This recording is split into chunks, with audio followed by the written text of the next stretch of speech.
Hello everyone and welcome back. In this video, I'll show you how to change the font size in Notepad++. This is a useful setting if you want the text to appear larger or smaller while working. First, open Notepad++ on your computer. Next, click on the Settings menu at the top of the screen and select Style Configurator.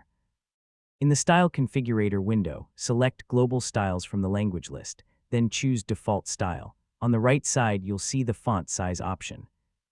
Click on the size box and change the font size. For example, I'll change it from 10 to 16.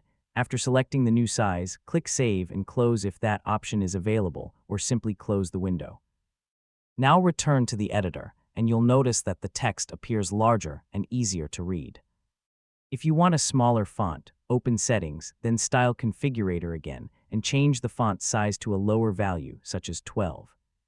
You can choose any font size that feels comfortable for reading and editing text. Changing the font size does not affect the actual content of your file. It only changes how the text is displayed in Notepad++. That's it. You have successfully learned how to change the font size in Notepad++. Thanks for watching.